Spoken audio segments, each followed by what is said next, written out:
बच्चों, let start polymer, जिसे बहुलक भी कहा जाता है। 12th क्लास का चैप्टर है, छोटा सा चैप्टर है, बहुत आसान सा चैप्टर है। हालांकि ये जो टॉपिक है ये अपने सिलेबस में 8th क्लास से स्टार्ट होता है। इसके बारे में जो अपने को इन्फॉर्मेशंस हैं वो 8th क्लास की साइंस की बुक में भी है, फिर 10th में भी है और फिर आपके 12th के अंदर भी है। बस इसके अंदर लेवल बढ़ते जाते हैं, डेप्थ इसके अंदर बढ़ती जाती है। एक ऐसा टॉपिक है जो कि बहुत कम पढ़ाया जाता है, नोट्स दे दिए जाते हैं या फिर किताब से ही इसकी रीडिंग करवा दी जाती है। आसान सा टॉपिक है इसलिए ऐसा किया जाता है। लेकिन आज अपन पूरा इसके अंदर बात करेंगे कि किस तरह से पॉलीमर क्या होता है, इसके टाइप्स क्या हैं, इसके यूजेस कैसे बनता है और उसकी कुछ इन्फॉर्मेशन के बारे में अपन यहाँ पर पढ़ेंगे। तो स्टार्ट करते हैं सबसे पहले पॉलीमर की डेफिनेशन से। तो देखो, जैसे कि नाम से पता चल रहा है, पॉलीमर वर्ड दो वर्ड से मिलके बना है। एक आपके है पॉली और दूसरा है आपके पास मर। पॉली का मतलब होता है मैनी, मैनी का मतलब अनेक, यानी बहुत सारे। मर वर्ड का मतलब है मोनोमर यूनिट से, इसे बोला जाता है एकलक इकाई। तो कहने की बात क्या है, जब बहुत सारी मोनोमर यूनिट्स को आपस में जोड़ दिया जाए, मैनी मर, यानी कि बहुत सारी मोनोमर यूनिट्स को जब आपस में जोड़ दिया जाता है तो किसकी फॉर्मेशन होती है? पॉलीमर की फॉर्मेशन होती है। जब अनेकों एकलक इकाइयों को लगातार जोड़ दिया जाए तो किसकी फॉर्मेशन होती है? पॉलीमर की फॉर्मेशन होती है। एक छोटे से एग्जांपल से इसको अपन समझ सकते हैं। जैसे मैंने कहा कि मैंने ये कोई एक गोला बनाया, ये मेरा एक मोनोमर है। अगर मैं बहुत सारे ऐसे छोटे गोलों को आपस में जोड़ता जाऊं तो एक गोला था तो मोनोमर बोला, दो हुए डाइमर, तीन हुआ ट्राइमर। तो ऐसे ही जब बहुत सारे हो जाएंगे तो उसे मैं क्या बोलूंगा? पॉलीमर ही तो बोलूंगा। तो एक था तो मोनोमर, अब बहुत सारे आपस में जुड़ गए तो किसकी फॉर्मेशन होगी? पॉलीमर की फॉर्मेशन होगी। तो जब बहुत सारी मोनोमर यूनिट्स आपस में जुड़ जाती है तो किसका फॉर्मेशन होता है? पॉलीमर का फॉर्मेशन होता है। दूसरी चीज, एक सिंगल मोनोमेरिक यूनिट है तो उसका मॉलिक्यूलर मास जो है, मॉलिक्यूलर वेट जो है वो कम हो सकता है। फॉर एग्जाम्पल कि जो छोटा वाला गोला था, इसका जो मास था वो आपके पास 1 ग्राम था। लेकिन अगर मैंने ऐसे 5000 गोलों को आपस में जोड़ के किसी पॉलीमर की फॉर्मेशन कर दी तो अब उस पूरे पॉलीमर का वेट क्या हो जाएगा? बहुत ज़्यादा हो जाएगा, यानी हाई मॉलिक्यूलर वेट हो जाएगा।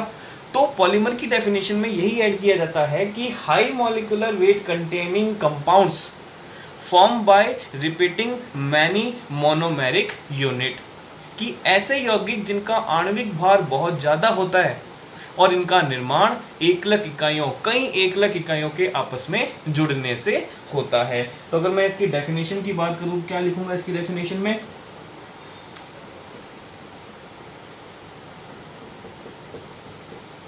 High molecular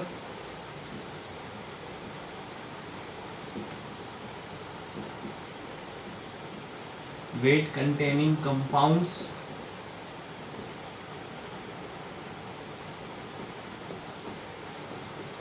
formed by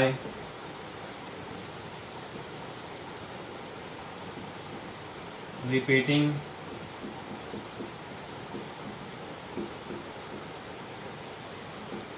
monomer units, जिनका फॉर्मेशन कई एकलक इकाइयों के आपस में जुड़ने से होता है। अब ये जो एकलक इकाइयों का आपस में जुड़ने का प्रोसेस है, यानी कि पॉलीमर के बनने का जो प्रोसेस है, उस प्रोसेस को बोला जाता है पॉलीमराइजेशन, यानी कि बहुलीकरण। तो आगे मैं क्या लिख सकता हूं? And the process of formation is known as polymerisation. Polymer के बनने का प्रोसेस क्या कहलाएगा? पॉलीमराइजेशन। आई बात समझ में, डेफिनेशन समझ में आई। दो वर्ड हैं पॉलीमर, पॉली मीन्स मैनी, मर मीन्स मोनोमर यूनिट, यानी कि high molecular weight containing compounds जिनकी फॉर्मेशन कई मोनोमर यूनिट्स के लगातार आपस में जुड़ने से होती है, वो क्या कहलाते हैं, वो बहुलक कहलाते हैं, पॉलीमर कहलाते हैं। और बहुलक के बनने की जो प्रक्रिया है, प्रोसेस ऑफ फॉर्मेशन, क्या कहलाता है इसका, पॉलीमराइजेशन कहलाता है। आई बात समझ में।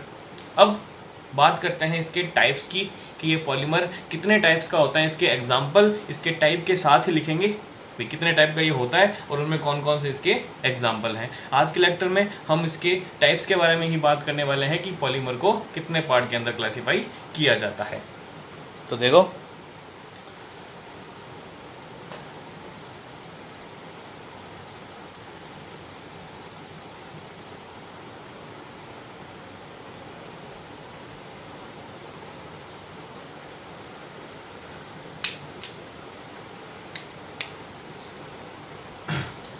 पॉलीमर्स को मेनली हम 4 पार्ट में डिवाइड करते हैं। सबसे पहला है on the basis of source, यानी स्रोत के आधार पर। पॉलीमर हमें कहाँ से मिल रहा है, उसका सोर्स ऑफ ओरिजिन कहाँ है, उसके बेसिस पे इसका क्लासिफिकेशन। दूसरा क्लासिफिकेशन है इसका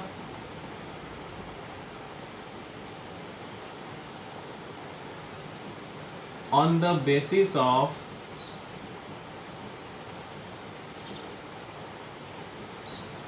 polymerization, कितनी तरह से इसका बहुलीकरण होता है, कितनी तरह से इसका निर्माण होता है। तो on the basis of polymerisation, इसके बनने की प्रक्रिया के आधार पर, यानी कि इसके बहुलीकरण के आधार पर इसको किस तरह से क्लासिफाई किया जाता है, ये इसका दूसरा टाइप हो जाएगा। तीसरा टाइप है इसका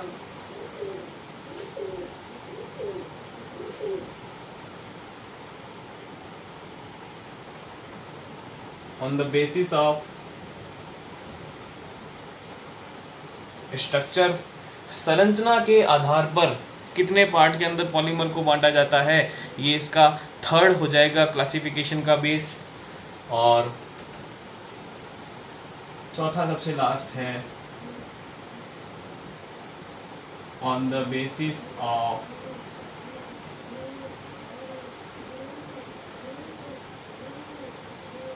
intermolecular force of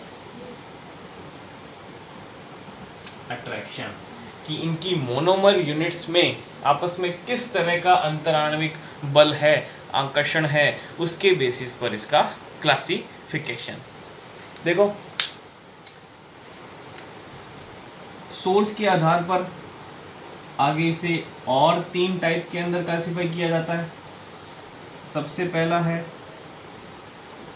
natural polymer, दूसरा है सिंथेटिक पॉलीमर, और तीसरा है सेमी सिंथेटिक पॉलीमर। पहला नेचुरल, यानी कि हमें प्रकृति से ही कोई पॉलीमर मिल रहा है। दूसरा सिंथेटिक, यानी मेन मेड पॉलीमर वो इसको कह सकते हैं, जिसे हम लेबोरेटरी के अंदर फॉर्मेशन करते हैं। और तीसरा है सेमी सिंथेटिक, यानी कि जो नेचुरल पॉलीमर है उसमें हम कोई केमिकल चेंजेस कर दें, उससे जो मिलेगा वो क्या हो जाएगा, सेमी सिंथेटिक। नेक्स्ट, पॉलीमराइजेशन के बेसिस के ऊपर मेनली 2 पार्ट होते हैं इसके। एक होता है एडिशन पॉलीमर, यानी योगात्मक बहुलक। दूसरा होता है कंडेंसेशन, यानी कि संघनन बहुलक। ये 2 मेन पार्ट होते हैं on the basis of polymerisation में। नेक्स्ट की बात करते हैं on the basis of structure. इसे फिर 3 पार्ट के अंदर क्लासिफाई करेंगे। पहला लीनियर, रेखीय। दूसरा ब्रांच्ड यानी कि शाखित, और तीसरा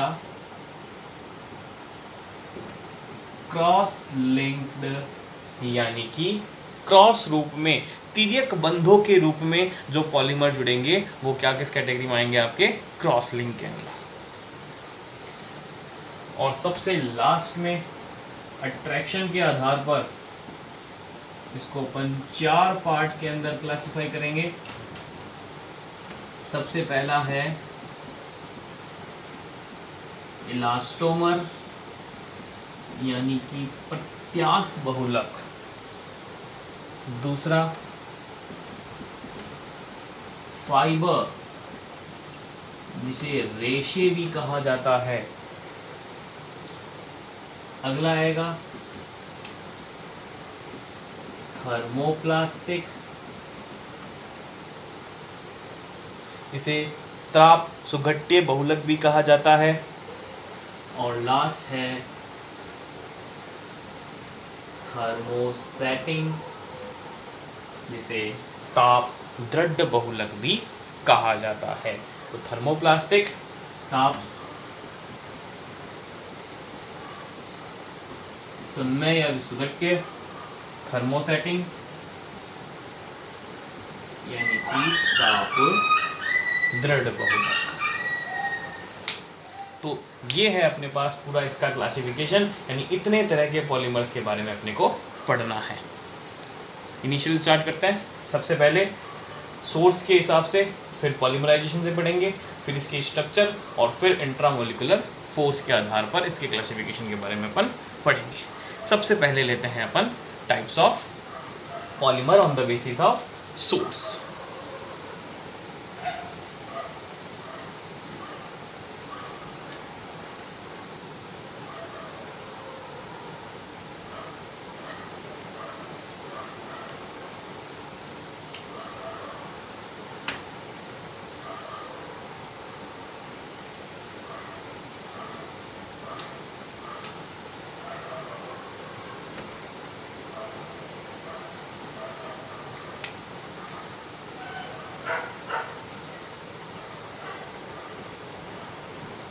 सबसे पहला टाइप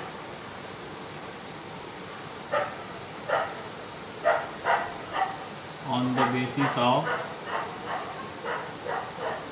सोर्स, स्रोत के आधार पर। इसमें सबसे पहला बात करेंगे नेचुरल पॉलीमर। सीधी सी बात है, जो नाम है वही काम है। नेचुरल यानी कि जो कहाँ से मिलेंगे, हमें नेचर से जो हमें मिलेंगे वो नेचुरल पॉलीमर हो जाएंगे। तो इसके बारे में क्या लिख सकता हूँ, ऑब्टेन फ्रॉम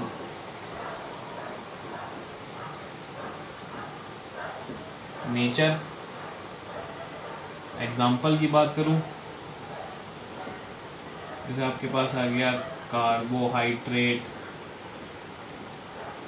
जैसे आपके पास आ गया प्रोटीन, तो ये आपके पास कुछ नेचुरल पॉलीमर्स हैं। सेकंड, जिसे मैं सिंथेटिक पॉलीमर भी कह सकता हूँ, और इसका एक नाम और हो सकता है man made polymer.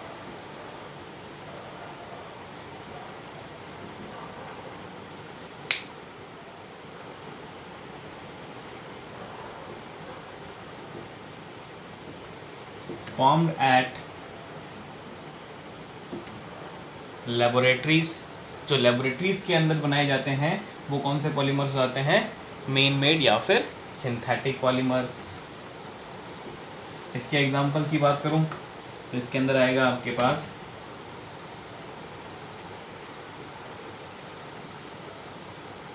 Polythene, terylene, PVC etcetera. बहुत है इस कैटेगरी में, तो बहुत आएंगे, अपन सारे इसी कैटेगरी के बारे में पढ़ने वाले हैं आगे। और थर्ड है आपके पास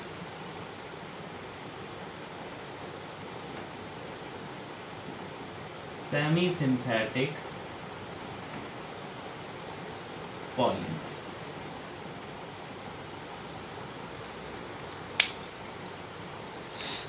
तो सेमी सिंथेटिक का मतलब क्या हो जाएगा?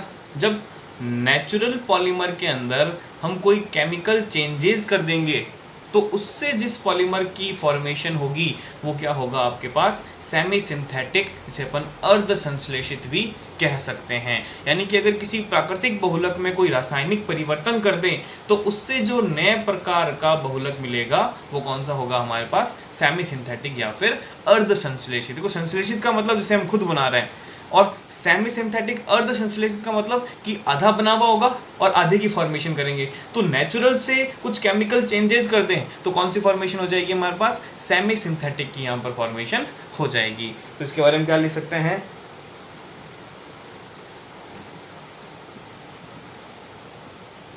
When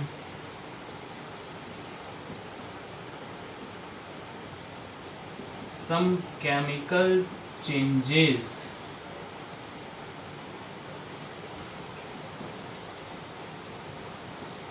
is done in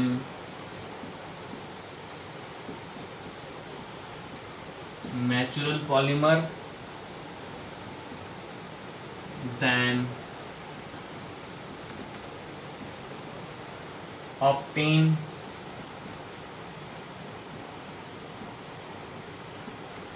new polymer is called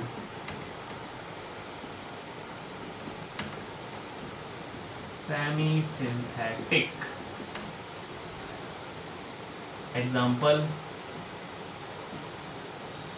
cellulose acetate,